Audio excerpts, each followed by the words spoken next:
Hi there, how are you guys doing today? My name is Daniel Manzano. Welcome to American English 101. Today we're going to do something a little different. We're going to have us a little listening class. That's right. As you can see, I don't have any papers on me. I'm not going to be reading anything. I don't have a script. So this is going to be casual. Look, I'm wearing a polo shirt and a hat. One thing I'm going to like about this is you're going to see me make mistakes. And that's okay. In fact, when you go out there and talk to someone, I don't want you to worry. Don't worry about it. Just go out there and do it. You'll get better. All right, let's get started. It was summertime and our air conditioner broke down. I had to figure out a way to get another air conditioner. I had little kids in the house. It was hot. So I ended up going to this furniture store that sold air conditioners on payment, and they were out. When I went there, the manager, asked me if I had a job. Are you bilingual? And I said, yes. He says, how would you like to work here? Because we get a lot of customers, a lot of Hispanic customers, and we're losing a lot of business. If you get hired, he said, we're going to pay you $15 an hour. And I'm thinking, wow, that's good money. That's more than what I'm making right now. This was back in the 90s. Paid vacations, 401k, excellent benefits, the whole 9 yards. Excellent company. But you have to pass this test. There's a test that you have to take. And I said, that's fine. Sign me in. It took me almost 4 hours to complete that test because you couldn't use a calculator, and they just wanted to see your problem solving skills. They wanted to see how good you are at solving problems. And I remember there was a question in there in particular that I just needed to nail it, and I did it. Later I found out that was one that very few people could get that, and I got it. I got the job and I loved it. Dealing with people all the time. Sometimes we'll get out on the road and do deliveries. And one day, I remember we were sitting down talking. I was talking to some of the other guys. Time went by, and I really liked the company. I started thinking about moving up, maybe becoming a store manager. One day, we were sitting down eating lunch, and I told the guys, I think I want to be a store manager. And they said, oh, you don't want to do that. This wasn't the guy that hired me. That was Mr. Mathis. This was the other guys, like the delivery, people that work there. Say, you don't want to do that. That's the easiest way to get fired, being a store manager. You do one thing wrong and you're out. But I wanted to be a store manager, so that was already a plan. I had it in my mind. That's what I wanted to do. About a year later, I got promoted. I got my first promotion. I was an assistant manager. They called it was an executive assistant. It sounds big and important. Executive assistant. And later, 6 months or maybe 8 months later, our market manager called and wanted to talk to me. I get on the phone and he says, Daniel, how would you like to be a store manager? And I'm thinking, are you serious? And he told me about there was an opening in another market, and they asked him, hey, do you have someone that is ready to take a store? And he says, yeah, I got Daniel. So I was really flattered. That was the best news, or the good news. The bad news, we had to drive. It was 6 hours away. It was in Mississippi. It was rough moving all your stuff, putting all your belongings in a truck. And of course, they pay for all the moving expenses.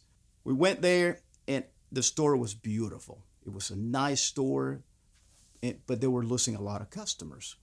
And it was my job to make it better, to make it a profitable store.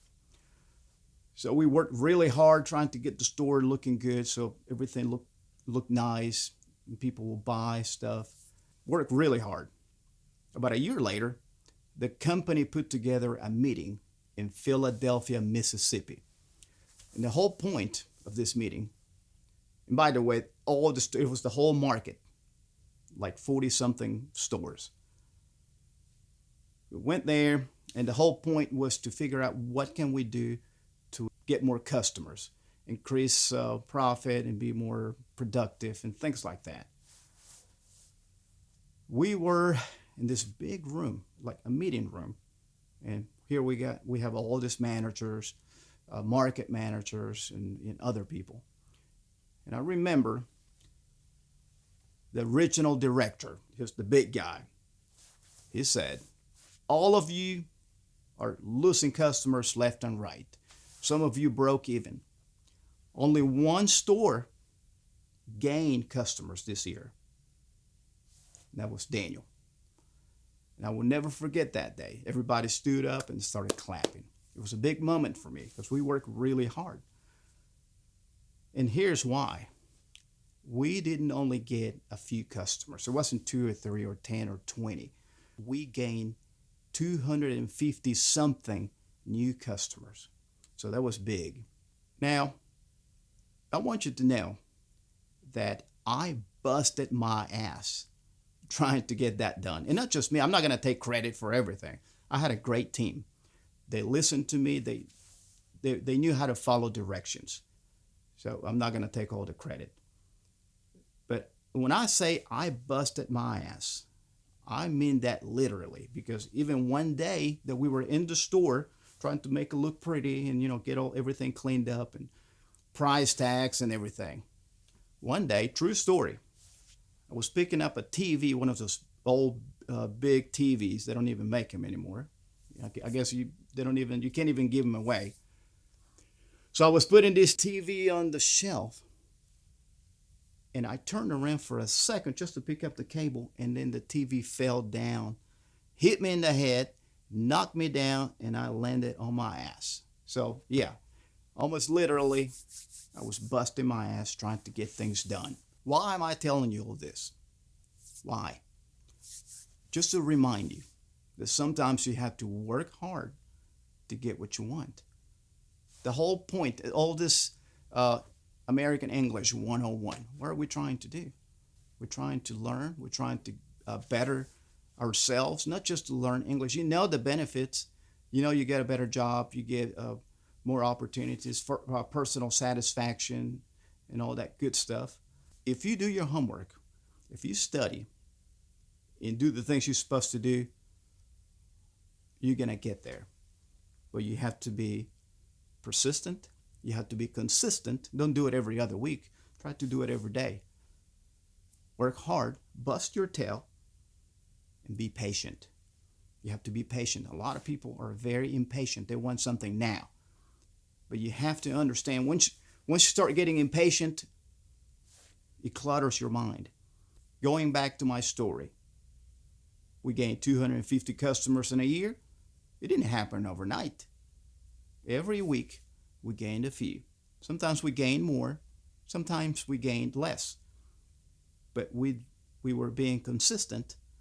And then at the end of the year, we had 250 customers. I knew we had a job to do. Gain more customers. Gain more. If you're learning something, you have to build upon what you have. And it takes time. But if you keep doing this, and if you're persistent, and if you're consistent, bust your tail and be patient, in a few months, you'll be able to see the results. So that's why I'm telling you this. I'm trying to remind you, hard work pays off. I hope you enjoyed this class. I hope you learned something new. And remember, go out there and practice. If you mess up, that's fine, as long as you learn from your mistakes. What do you think? Don't forget to leave a comment below. And if you like this video, give me a like. And don't forget to subscribe. Thank you for watching, and I'll see you next time.